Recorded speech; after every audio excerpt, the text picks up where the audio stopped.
to witness today is what happens on a daily basis. Which is sad to say, every 3 hours, anywhere in the world, train versus vehicle. And I'm sorry to say that, but that's what the statistics are. You as people, whenever you come across train tracks, need to learn to be safe.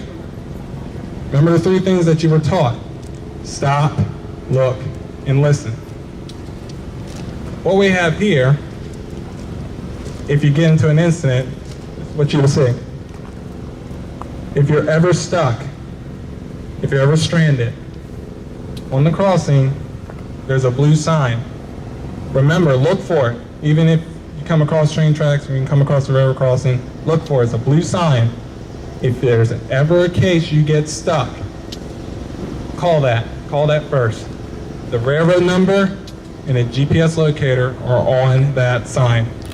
It will let the railroad know where you're directly at so they can stop their train. Most people don't know that, which is why I'm here to inform you. I do have information on it. So understand what I just told you. And whenever you're a rail fan, I know there's a lot of rail fans out here. I see you. Be safe. I know you love trains, you get good videos, but when you're around the tracks, just be safe. Okay? That's all we're asking. So hopefully, this will be a good learning experience for you. If you cannot see the train, listen for it. Understood?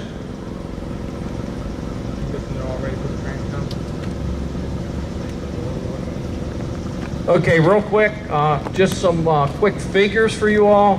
2019, there was 2,216 grade crossings or trespassing incidents. Resulted in 293 deaths across the country and 807 injuries. Now, one of the things that people don't take in consideration when they're hanging around the tracks or trying to run a grade crossing is that those 2 people that are sitting up in the cab of that locomotive, they can't stop the locomotive. A 100-car train going 50 miles an hour will take up to a mile to stop. They can't turn, they can't move. It's on a set of tracks. It's going to hit you. And now they've got to watch as this train comes up towards the car or the person trespassing and hits into it. So now you've got a crew that has mental and emotional issues. The railroads call it first blood when you do it. And they tell all their engineers, you're going to get it sooner or later in your career if you stay that long. Now you got the emergency responders. They're the ones that got to come in and pick the pieces up. Now they got to live with this. We're not talking just somebody falling off a ladder or a slight injury. We're talking about some major trauma when this happens. So that's why you got to take in consideration. Also, there has been grade crossing incidents where people on the train have been killed.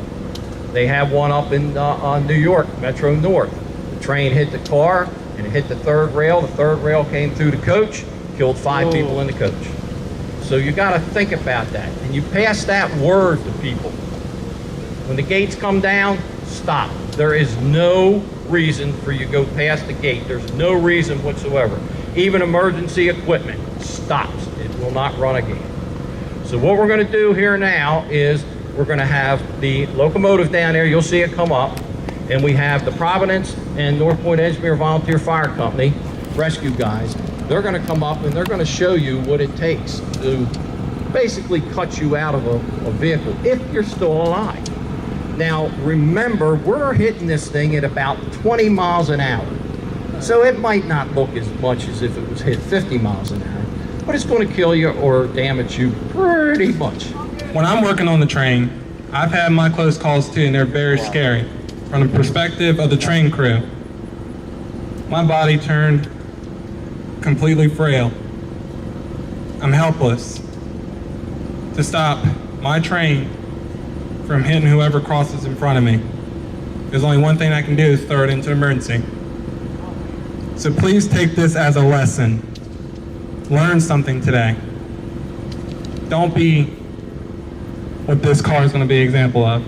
Please don't. There's only 1 out of 10 that you'll survive.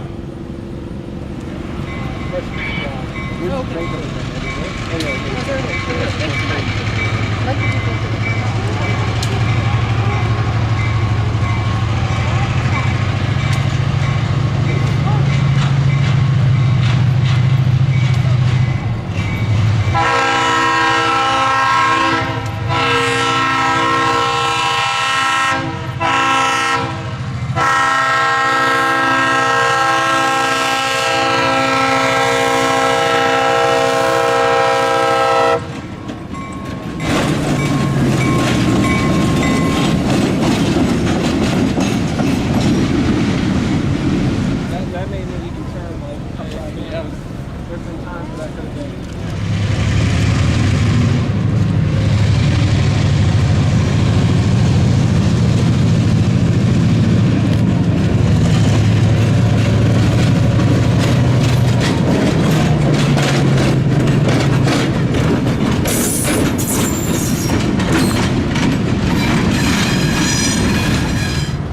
So everybody just took notice of that car getting hit. That made me even turn upside down just a little bit. But that was only, like you said, 18 miles an hour. Imagine 50 miles an hour. That car would not be in one piece. It would be in pieces. And not only, it traumatizes everyone. Not just our first responders, not just our train crew, but you need to remember one thing, your family. Your family has to be the one to live with this on their minds for a very long time.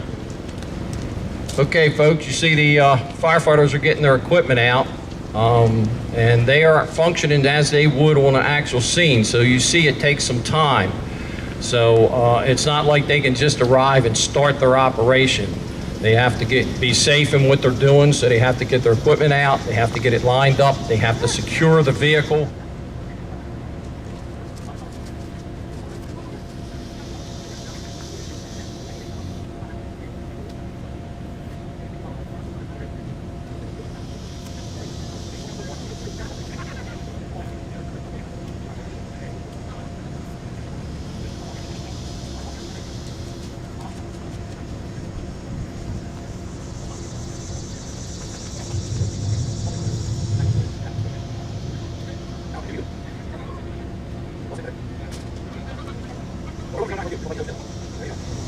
Okay, folks, as you see, it's taken some time here. It's not just easy to cut a car apart, especially when it's been damaged like that. So they take their time and they make sure that the patient inside is well protected. So if there was people inside this vehicle, they'd be covered up with blankets and they would be doing their best to cut many cuts that they make away from the patient so it will not make the severity of her injuries any worse.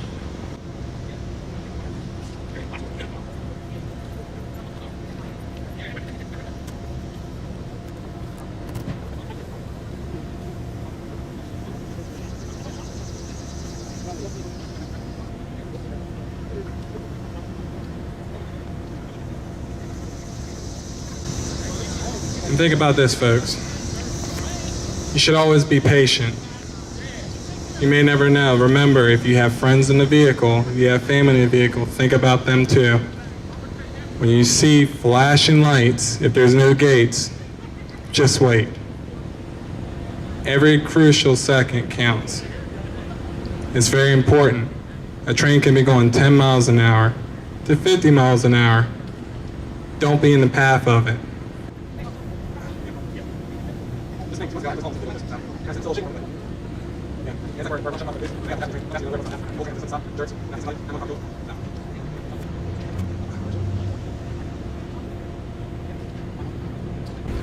As you can see, it's very time consuming. They've only got both doors off so far, and you have two crews working this.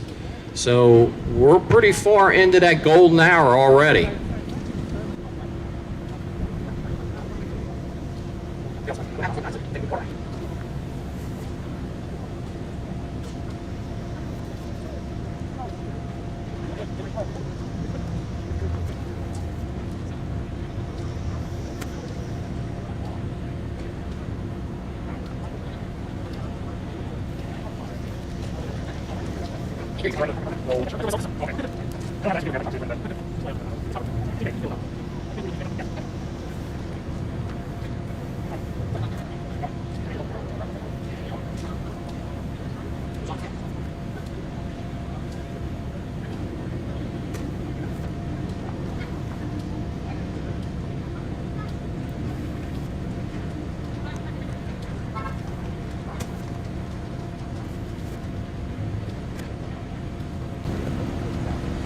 Now, a question for everybody. If there's 2 train tracks, one train's passed, and the gates are still down, do you still go around them? No, it's correct. You do not go around them until the gates go up and the lights stop flashing.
Okay, folks, that pretty much wraps up. As you can see, they've got the car pretty much cut apart.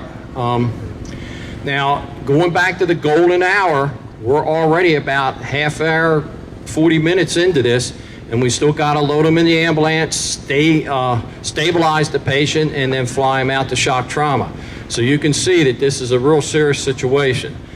I hope everybody enjoyed that. Give the volunteers down there a big hand. This is good training for them. They know what they're doing there. You can see by what they've done.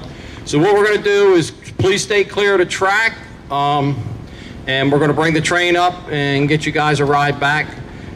Me and Sean will be standing by the rope here if anybody has any questions you want to ask about Operation Lifesaver, the event here, or the museum. But I asked everybody at least stay 15 feet off the track up against the rope.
And submit it and press the button. You can get free emissions, and we're going to demonstrate some of the stuff that the volunteers can do, because almost every one of us out here are volunteers, include the engineers and everything.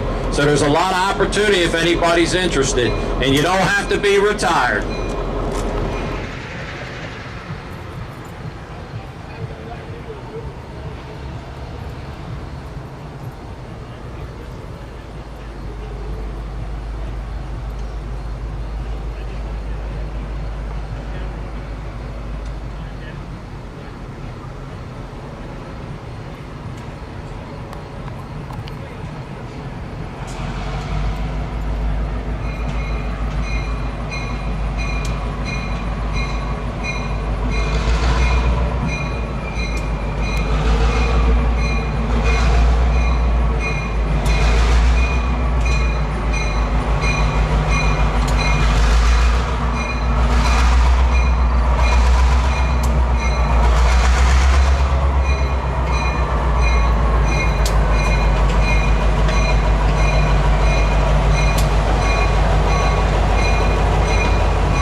of the time, if not all the time, is avoidable.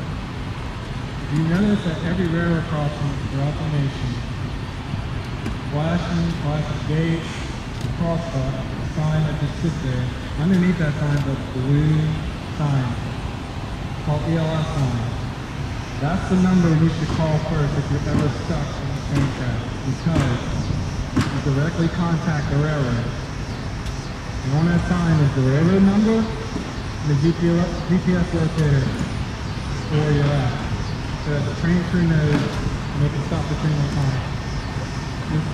So incidents like this would not happen. This is a traumatic experience for everybody. Because it's not only bad for the train crew, as they one likely killed somebody. This is hard for the first responders that went to this accident. And mainly, this is hard on your family. You gotta remember one thing. Your family has to face this. You gotta make decisions correctly when you're around train tracks. Please. It'll prevent incidents like this from occurring.